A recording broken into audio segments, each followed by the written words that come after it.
Hello everybody and welcome to Romanceful's Tarot. I'm about to begin here with and it is a general reading, so it might not resonate with everybody, so it's really important that you take whatever resonates with you and you leave the rest of it aside. If, however, you do have any questions, you would like to maybe have your own personal reading, all my information is right below into the YouTube description box. Also, if you do enjoy the channel, you have not yet subscribed, please do take a brief moment to click onto the subscribe button to show your support to the channel and to myself, and it would be greatly appreciated. So, with no further ado, we're going to begin this reading. This reading is a dedicated reading for the sign of Taurus. Now, my dear friends Taurus, we have channeled the universe to come and give us 4 messages for you. These are messages on your soul's journey. Also, when we're going to conclude, we're going to finish up with a beautiful message coming from your guides. So, with no further ado, let's begin. We have grief, acceptance, forgiveness, and we're going to be speaking about relationships. So, let's begin this with acceptance. I am learning to accept the things that I cannot change. Right now, your soul is learning acceptance. Now, this may force you to feel out of control in a situation or with another person in your life. You need to just realize that the universe has given you this incredible opportunity to release control. Perhaps doing so will help you realize that there is a rhythm or a reason, and to everything in your life. Rather than thinking that these are accidents that are occurring, refer to these conditions as moments of divine design. Maybe it's a person or a situation that you do not agree with right now. For the moment, instead of having a knee-jerk reaction based on an emotional response, you need to stop. You need to just take a little moment, you need to step on back, you need to observe, and you need to make an attempt to understand both sides of this equation. Which is really an incredible gift to begin with for you to practice that tolerance, the grace, and the patience. So you need to realize, although, that you have come to accept a situation or a condition. It doesn't necessarily mean that you're condoning a behavior or that you support it. You see it for what it is, and you recognize that there's something rich to learn from this situation. So this is really all about acceptance. Moving on forward to your second message, forgiveness.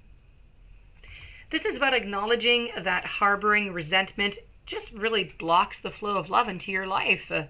You can never flow with your natural energy and love unless you release the negative.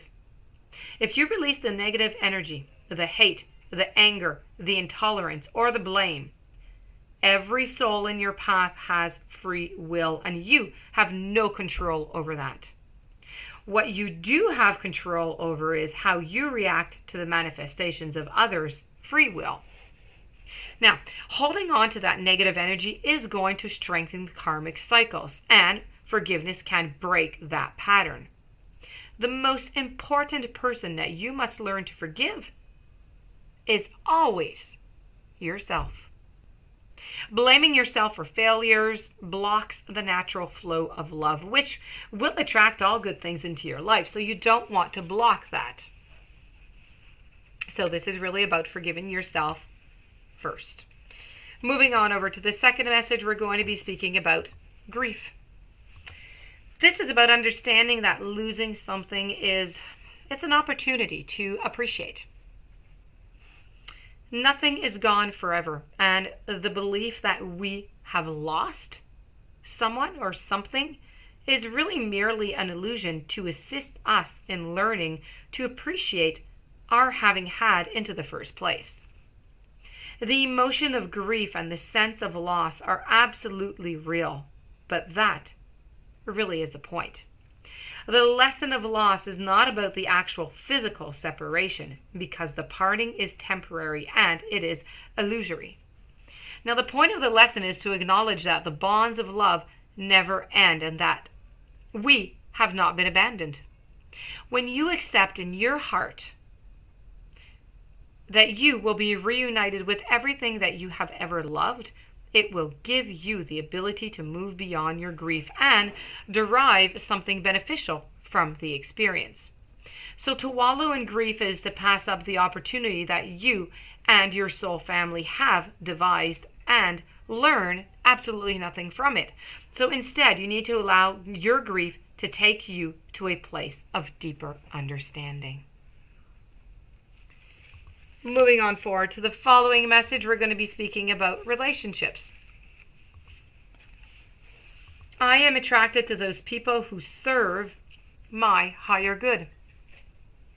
Now, in this three-dimensional world in which we live, there is a sense that we are separate one from another, and also that we meet by simple chance. And this is an illusion. The people in our lives are drawn to us and they are here for a reason. It is through sharing experiences and having relationships with others that we begin to understand ourselves. And when someone appears in your life, you must see what it is not resolved or maybe whole, maybe what is not resolved or whole in the situation, in the person, and understand the whole situation and the lessons that he or she is trying to bring home to you. Now, when you draw others to you like magnets in order to learn various aspects of yourself, the people you have close relationships with on earth are usually members of your soul family. You have chosen to incarnate together to help each other and to learn lessons. Even though it may not seem that way to you right now, once a lesson is learned, don't be surprised if that person simply fades away. People are in your life for a reason. They are there for a season, and they are there maybe even for a lifetime. That being said, we're now going to move on to your guide message. And your guide message is about abundance. Abundance is your right. So while the awareness of your higher self is focused on the physical dimension, it is only natural to believe in the concept of limitations, right? But your soul is limitless in its ability to give out and to receive energy. You just have to accept that you are capable and worthy. The universe is going to give you anything that you desire, but it's not a one-way street. It's a loop. The energy of abundance must flow. So as it comes to you, you must also be willing to send it out. All you desire can be yours if you accept that this energy does not end with you. It is your right to be the receptacle of boundless love, of happiness, of health, of prosperity, but you must receive these gifts with the intention of keeping the flow of abundance alive. If your intention is to have abundance stop with you, but then you're actually blocking the energy from coming to you into the very first place. If you fall into the mindset of limitation, you are saying to the universe that you are not worthy to receive. Nothing is further from the truth. This is your ego talking. The universe always says yes. It is the ego that says no. You can be the beneficiary of any and all gifts if you accept that it is completely accessible and possible. And this, my dear friends Taurus, does conclude your beautiful reading with the universe on your soul's journey. I do hope that you enjoyed. I do hope that it brought you some interesting information that you're going to be able to apply within your relationships and your journey. If you do have any questions, you would like to have your own reading, romanceviltarot@gmail.com. Please don't forget to subscribe to the channel. Stay tuned for following readings and have yourself a beautiful and blessed day. I will see you tomorrow with new messages.